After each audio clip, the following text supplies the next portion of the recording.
Welcome everybody to the Pause and Replay channel. I am Aaron. I am here with an up and coming GOAT, man. Like, this guy's work is really making its way out there. Like, let me introduce you guys to Kohalu.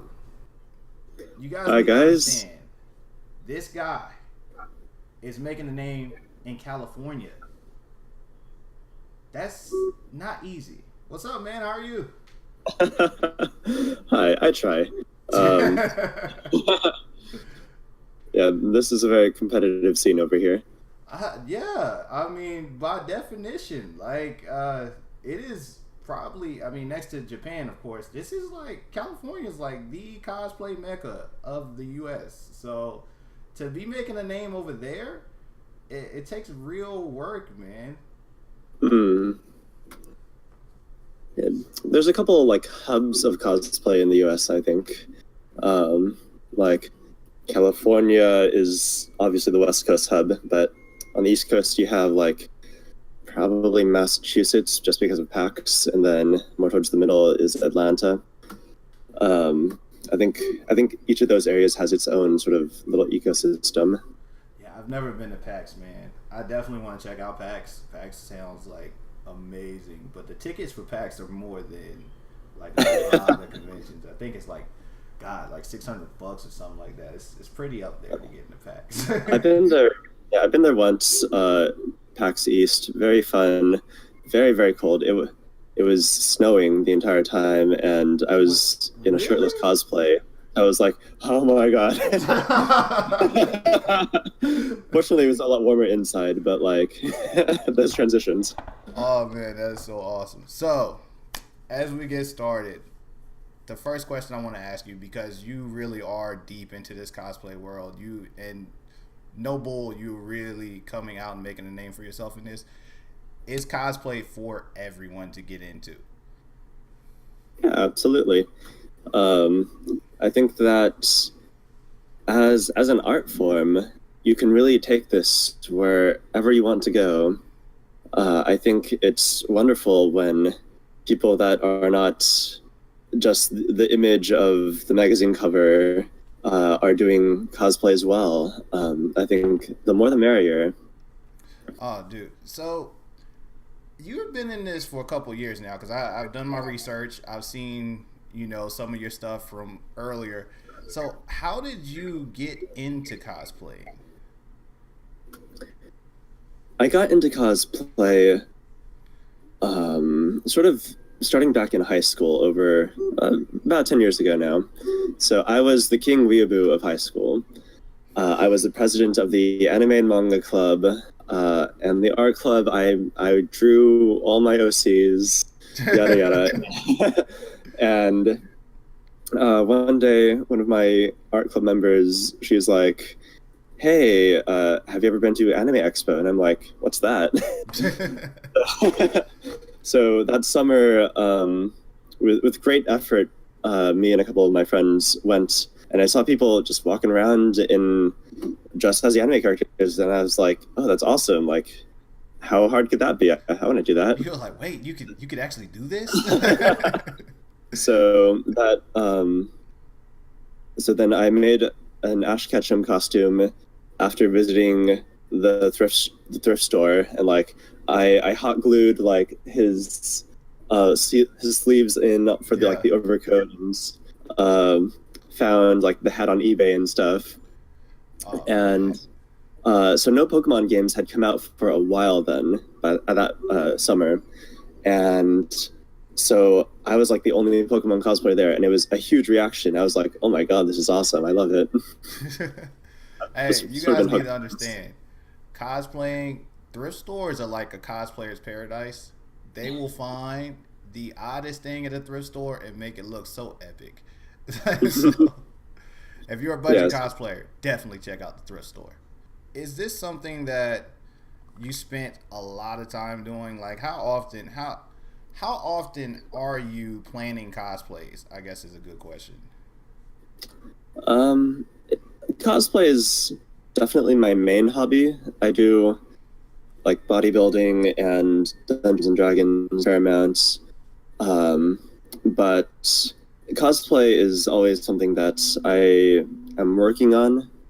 There's always like a project or two being completed or in work in progress. Pretty much at all times. Like the only right now, specifically right after BlizzCon or like immediately after Anime Expo, is when I have a little free time, when I try to cool it down a little bit. Just after making a huge project, and I'm like, okay, it's time to actually play the games that I'm making costumes out of. So, man, how would you encourage others to get into cosplaying? I would say, like, think of something that you're really passionate about and go from there. Like, most projects that I started out with were passion projects, and I really wanted to bring the character to life and just sort of show how much I liked that series or that particular thing. And from there, the project will sort of work itself out. If you've never done this before, like, at this point in time, it is really, really easy to figure out how to make something or find your project already made. So, for example, 10 years ago, like, there was no such thing as thermoplastics. There were no good wigs for cosplay. Like, if the hair was not, like, if you wanted like a green-haired character or anything that's like not a natural human, like, you could not find that wig, like, at all. God, man, I didn't even think about that. That's a real statement, man. You're right. When you started cosplaying, you had to dye your hair that way. You had to style it with some gel. You couldn't just go out and order stuff like that at all, man. Yeah, nowadays cosplay is a real industry. So I think right now it's easier than ever to get into it. So you said make it a passion project. Have you ever just like you did Ash, but after you did Ash, did you just grab a random cosplay to go to some conventions? Or has it always been I only cosplay stuff that I really like? At the beginning, I would only cosplay like my favorite characters and things that I was really into. But it sort of morphed after that because eventually you just run out of favorite characters. So I've had sort of phases in my life where one year I was really into group cosplays, and I didn't like. I made a Mortal Kombat cosplay for a gender bend group, and like I don't play Mortal Kombat. I don't know these characters, but I wanted to be part of the group and have that kind of fun. And so eventually, I don't have to care about the character to do them justice, I don't think. What matters to me at this point in life is the craftsmanship and learning new techniques and things for each costume. See, that leads me to my next question, because guys, we're getting ready to get into some of his work, but how much time do you spend just working on these cosplays? Is it like literally, here's my project, 6 months, or is it something that happens quickly, or is it a really planned out, thorough project? At this point, I actually don't really plan out how to make cosplays. I just sort of look at the costume and know how to do it. Like the theory crafting, I've done so much of that over the years that it's like not even really a second thought. As far as how long it takes to make each costume, I work on my cosplays maybe for about 2 hours per day. When I'm in sort of full production mode. Well, when I'm in full production mode, it's like 4 hours maybe or more. Definitely that was how long I took for Ilarion. So with that context, like, it can take maybe 3 weeks for a moderate to simple costume versus like 5 months for something big like Ilarion. So, speaking of these cosplays, we are, and again, guys, I'm gonna show you all three of his cosplays, but we're going to talk about them in a specific order. We're going to go with the most known character. This is Link. Now, for this Link, you look so majestic.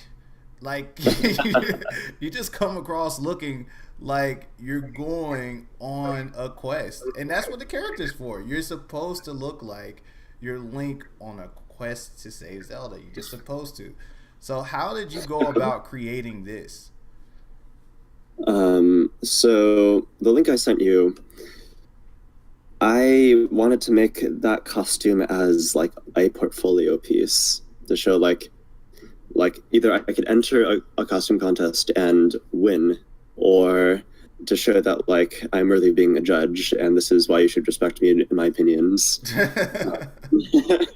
That's awesome though, but you're basically saying, hey, look, I have range. Like it's not just I can be this massive character. Like no, guys, I can pull off the a simple look, but make it look epic, even though it's so simple.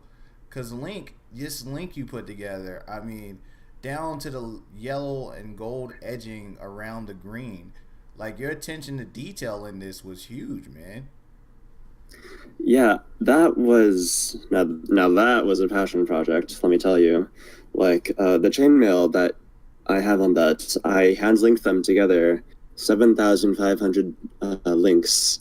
For the sword and the shield, those are fiberglass resin. I like the sword. How I made it is I got a metal bar, and then layer by layer put fiberglass and resin to build up the layers, and then cut and sanded it and shaped it down. The shield too, that's a monstrosity of resin, fiberglass, clay. That's handmade, like all of it. Wow, dude, I had no idea. I mean, I knew that you created them because I know you make your own props, but damn, dude, like that's a lot of work, man. Do you guys understand? Like, you guys are hearing him. You see how long this takes, the artwork. So when he goes to judge your cosplay, if he goes, hey, look, maybe you should have put a little bit more time into this. Hey, listen to the guy. Like, Yeah, and wow, like the man. embroidery, like on the scarf, you can see it in one of the pictures, like at the very end. Like I had to do that twice for each side of the scarf, and then put them together. um, Wow. Dude. like I had in mind to make this costume somewhat like actual combat ready. So like the pauldron, that's real aluminum that I like had to bend into shape and then do a lot of like play work to do the trimming. The leather, that's real leather. That's real leather stamping. Really? Yeah. Dude, like you guys understand that he's telling you that as his cosplaying, he brings the character to life. In other words, he didn't just want to look like Link. He wanted to become Link for this cosplay. That's how much effort he put into this. So yes, you can get into cosplaying, but if you're really passionate about it, if it's something you really want to get into, sometimes to bring your character to life, it takes a lot of time and hard work. Now, this guy put in 10 years worth of work to get to this point. So do not expect to just automatically hop to this level of cosplay. Now, for your next character, I did my research on Kane. I actually pulled up his look. This is ridiculously exact. How did you manage to get it this close to his character? um, so fortunately, other than the scythe, Kane has sort of a simple look. Like I like shirtless characters because the less clothes they have, the less you have to make. You know. So my pattern typically goes like for cosplays, hard, easy, easy, hard, easy, easy. For my construction, so I would rate Kane on like the medium to easier scale of how much work actually has to go into it. Okay. So Fortunately, I happen to be somewhat the same ethnicity as Kane, so it's not like I don't have to do like all the crazy makeup. Oh yeah, yeah, yeah. Or and like his armor is not too complicated. So for League of Legends armors, um, at least for the Darkin, that sub race or whatever, those are pretty simple. It's just like overlapping without any trim. There's no like little filigree or and stuff like that. It's just very raw Oh, okay. compared to like a Blizzard design where there's a lot of trim and there's layers and layers and layers and layers and a lot of work. The scythe, relatively speaking, was not too difficult. So I have been working a lot with 3D printing in the past couple of years, and it has really revolutionized my prop making process because now, so unlike when I made Link, I now have like a full-time job, uh, a relationship to take care of. There's like, I'm not a college student anymore. I don't have infinite time. just do whatever.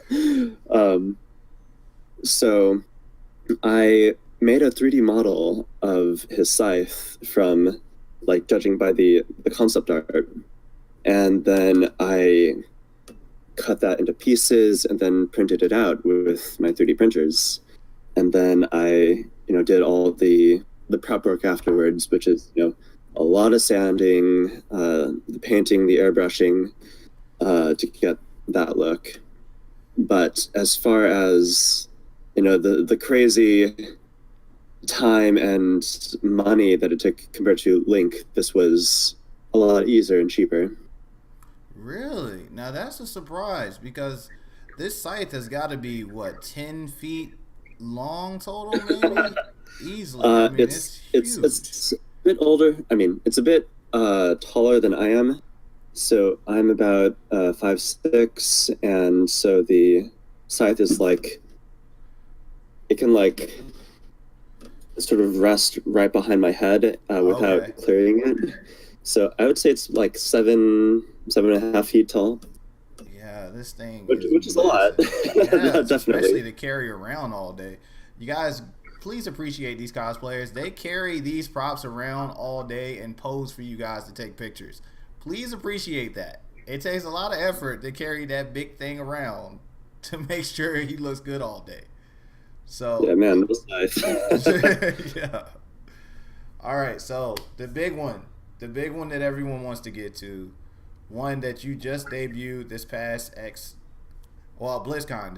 Was it BlizzCon you Yeah, debuted please. it? Yeah. So, man, Alarian, this thing here, kudos to you, man, because the effort put into this is absolutely stunning, man. And coming from someone who loves nerd community stuff, this is insane. The artwork, the trim, the coloring. Please give us details about how you created this masterpiece here. um, oh boy, yeah. We'll start with the armor. So in fact, I took a lot of artistic liberties with this costume to make it more interesting and more epic. So every piece of the filigree and the scroll work, that is all original to me. The character doesn't have that in the game, but in making and turning like this little figure on screen into real life, I think it's good to add your own embellishments and your own personal touches there.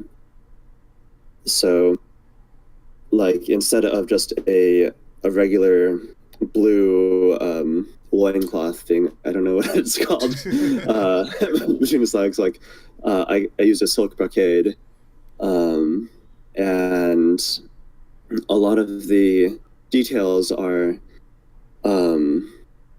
are like cast from molds. So if you can like zoom really far into the hood at the Uh top of huh. the forehead or here, or like those pieces are made of molds for like wedding cakes. Seriously? Those, yeah, yeah, like they're meant for chocolate, but I use resin instead. And like the armor, those for the most part, those are also 3D printed. And I made the model for that and did the scroll work there. Funnily, so you see the chainmail, that is the same chainmail that I used for Link.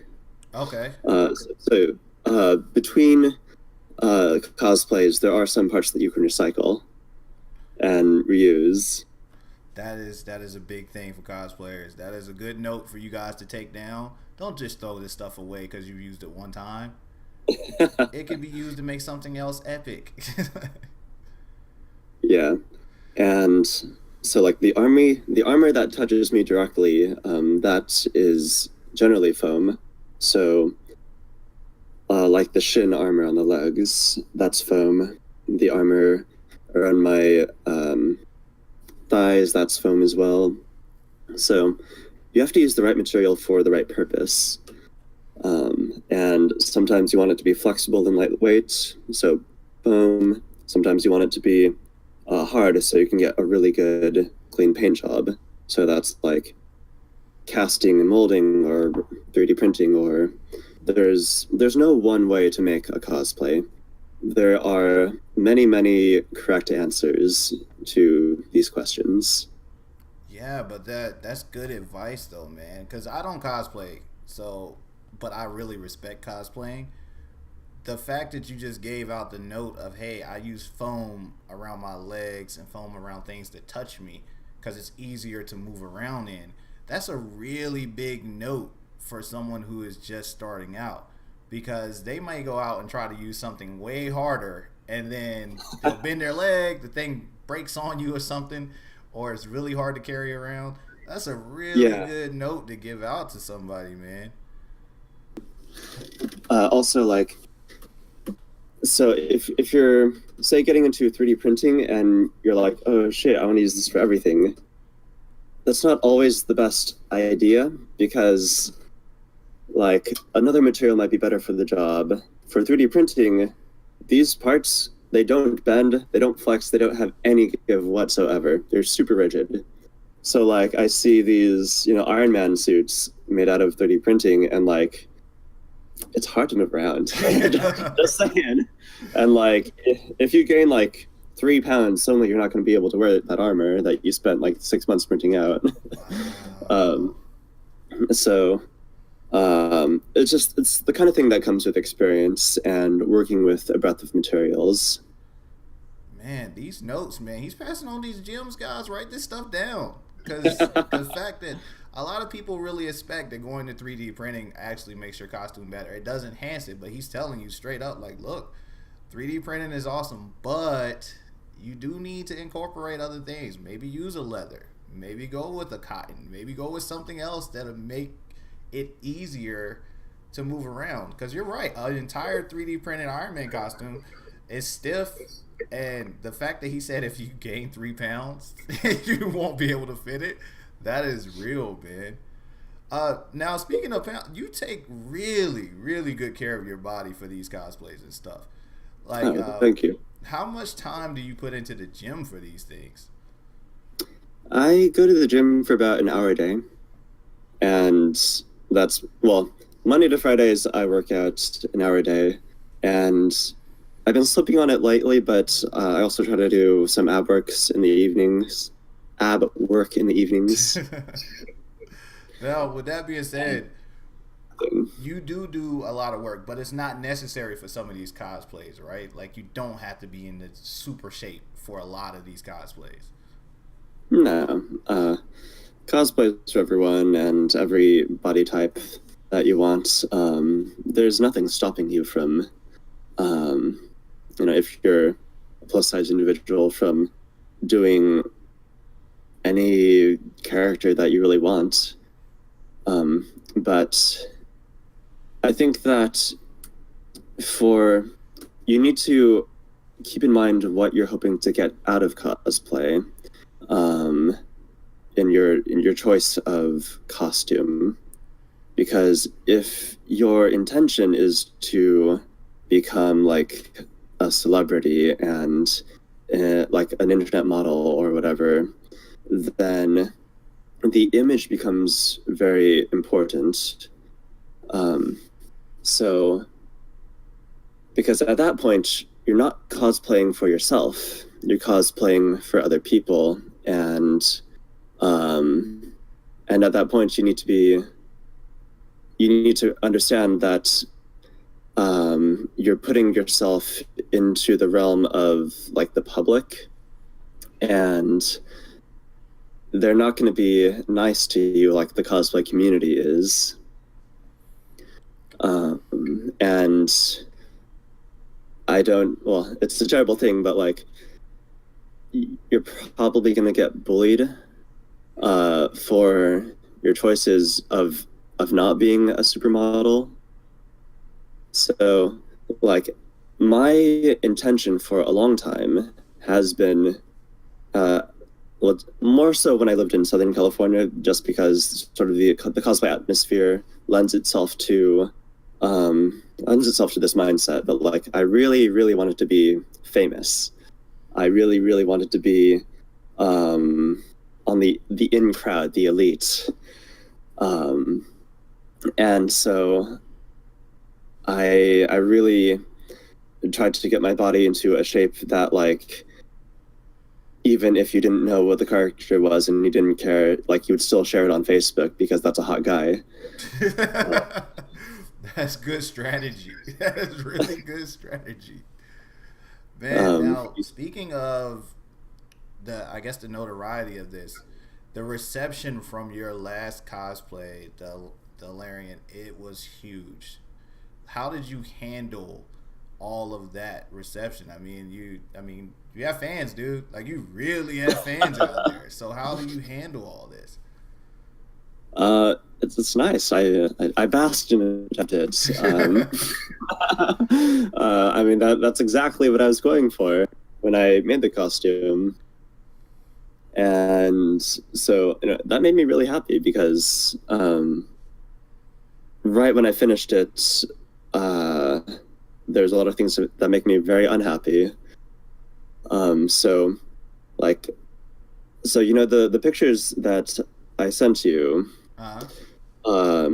that was taken the Tuesday of like the week before BlizzCon, like the Tuesday of BlizzCon, Uh-huh. like a couple days before the convention, and so I got the costume done, and we got the photos processed that same night, and so I sent it to all my family, and usually their mom is pretty quick about responding, but I didn't get a response from mom. I got a response from dad, and he told me that she's in the hospital because she just had a stroke, Oh so she man. never saw the pictures. And so, packed up the costume and everything. The next morning, we drove down to SoCal from where we live near San Jose, and went to the hospital. And so after that, like, my BlizzCon has had this shadowing it over it because, I mean, you're at a convention, um, but your parents or your mom is in the hospital right now on life support, like having machine breathe for her. So that so the notoriety and people's response to the costume really helped out in that time. Helped uplift you a little bit. Now this is my first time formally talking to Kohalu. I hope to become friends with him, dude. I'm so sorry to hear about your mom like that. I hope she's doing well or feeling a little bit better. And God bless her. I hope she does feel better, man. Um, and that does lead us into this. I mean, you're gaining your notoriety. It does make you feel better, but how do you handle the relationships outside of this? I mean, You do have a lady, you do have your family. Is it hard to maintain those relationships while you're trying to grow in this environment? I think that there's a balance to be had in all things in life. I don't think that it's harder for a cosplayer to maintain their relationships than anyone else, because even when I'm not making stuff, there's always something to distract you. So the plants grow where you water them, and if you let your relationship slide, like, and I have with a lot of my college friends, then it's just gonna keep on getting a little bit more distant as time goes on. So just with life in general, you need to be proactive in keeping your friends close. Otherwise, life is just going to go on without you in their life. So that's something that you need to cultivate. That is a powerful statement, guys. Just remember, man, that as you grow in age, as you grow through life, you should still make an effort to reach out to people. You should still try to connect with people, even if you grow apart. At least you put in that effort to try to maintain that relationship. We do change as people over time. We will grow as people over time, but do reach out to your old friends. Do reach out to people who you grew up with, man. I mean, it happens. You do grow apart, but it is good to still try. He's put in a lot of effort to try to maintain his relationships, even though he's growing in this environment to a point that, I mean, literally, man, you're getting invites now to go to conventions. That's a big deal. Guys, you do not understand. Going to a convention is one thing. Being invited to a convention is another thing. That's a whole nother level of growth, okay? Believe me, I'm trying. I'm trying to get to that level. Always been my intention. Like, I want to be the judge. I want to be, like, in the guidebook of the convention, like, we brought this guy out for you. I feel you. I feel you so much. Believe me, that's one of my goals right now. Is I want to be the guy that they go, hey, you want to come sit in on this panel? You want to come hang out here and maybe discuss a couple things? That as a cosplayer, that has got to be an ultimate feeling of finally seeing people see your work and go, hey, we need this guy here. So yeah, absolutely. That has got to be awesome. But with that, there has to be some weird stuff that comes with that. Like, I want to understand, you do have a lot of fanboys. There's nothing wrong with having fanboys, but you do have some fanboys out there too, apparently. So how do you handle the male love that you get? I embrace it. I love it. I am bisexual. Like, I like guys too. Oh, so congratulations on that. Yes. Just so it's not like, it doesn't make me uncomfortable. As I enjoy it. Like, obviously, I'm in a relationship with a girl, and that's not going to change. So, like, obviously, I'm not going to act on anything, but you can still enjoy interactions with your fans. Like, as a guy cosplayer and in general, like, I don't really get comments on the same level that most, if not like all girl cosplayers get. So like, I think it's pretty universal that like pretty much every single one of my female cosplay friends has gotten like very lascivious messages from random people, and on the comments on the photos and the videos and everything they put out. Yeah. Like, I don't like most guy cosplayers I know just like don't really get messages or comments, or if they do, like, it's very not much. So when I get messages that are like, oh, you're so hot or whatever, like, I enjoy it. Like, not to say that you should be sending these things to girl cosplayers, no. But personally, I'm okay with that. Just like he's saying, guys. I mean, if you don't believe him, check out the previous interview with Liv. Look at the comment that someone sent her. Okay, these things happen. What is the strangest thing someone has commented to you then? I mean, the "you so hot" thing is one thing. I'm pretty sure you get that all day. You got silky smooth hair, you got good skin, you're gonna be okay. What is the strangest thing someone has actually said to you that you were just like, wow? After thinking about that one, I don't get a whole lot of, the weird. Let's see. I guess it would be like if someone tries to make a pun about the costume.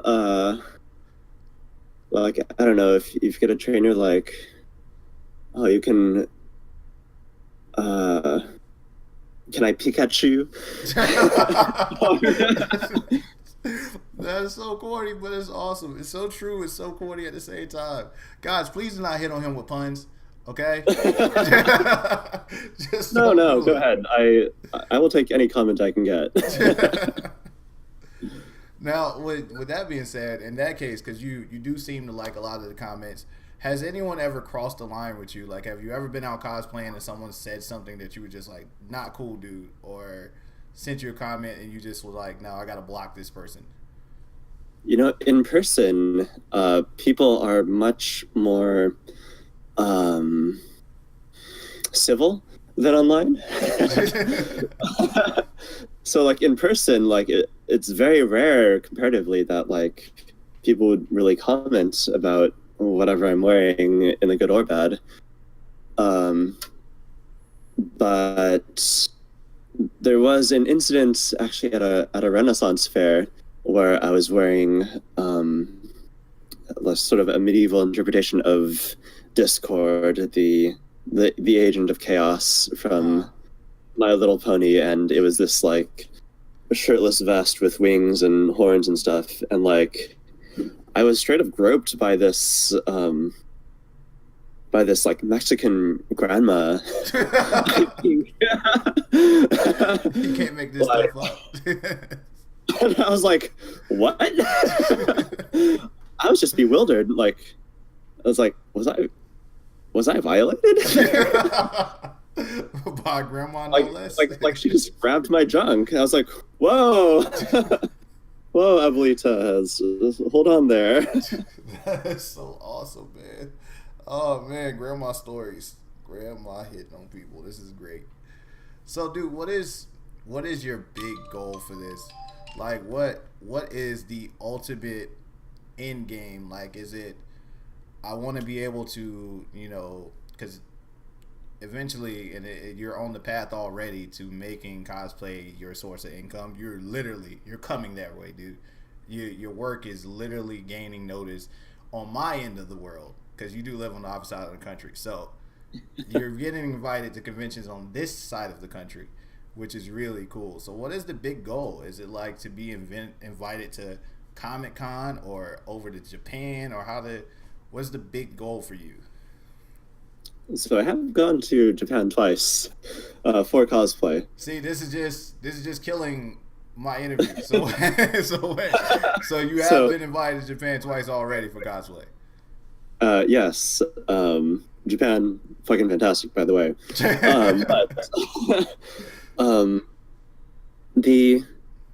I have a couple goals in mind for cosplay.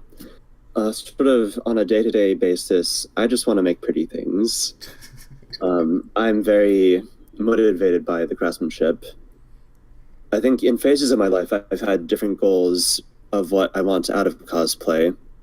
At the beginning, and to an extent now, definitely, I want to be invited to interesting places and be the judge and the celebrity and like someone that people look up to. But my goals have morphed somewhat year to year. Now I'm interested in going out and judging, but not as much. Now I just want to make cool things. Now my goal actually isn't to be a professional cosplayer. I don't think that's actually a very good lifestyle for me, because to be a pro, you need to be on the dot with like all of popular culture, and you need to be like really on the pulse of what is cool in the now because of social media. Um, 5 years ago, it was much, much, much, much easier to be viral, have your numbers go skyrocket through Facebook and other social media. Now, though, it is extremely hard to get organic reach, because the things that are amazing in cosplay now are on a level beyond what you needed to do back then to get that same response. Like the first time I made moving wings that went up and down, it was shared thousands of times, and I got like incredible responses, like thousands and thousands of comments and likes. But now it's like crickets compared to that. So if you want to be a professional cosplayer, now is not the time to get into it. You are like 5 years too late, honestly. If you're going for that kind of thing. So with that, being cognizant of that, I've sort of given up on like I want to be professional. And also it's not the easiest lifestyle, because when you do something for fun and then you start doing it professionally, it's not fun anymore necessarily. Yeah, because then you have deadlines, and the fact that you mentioned that one of the things that really makes you like your cosplays are a lot of them are passion projects. If you're just trying to do the pulse of what's new and what's hot out right now, that's definitely not the same as a passion project. You're pretty much just doing what other people like at that moment. So I completely understand that. The judging thing, I mean, dude, eventually you'll make it on a show like Face Off or something where people are just like, we know this guy. we know what he's doing. We know what he's got going on. They're like, yeah, we know him, so that'll work, man.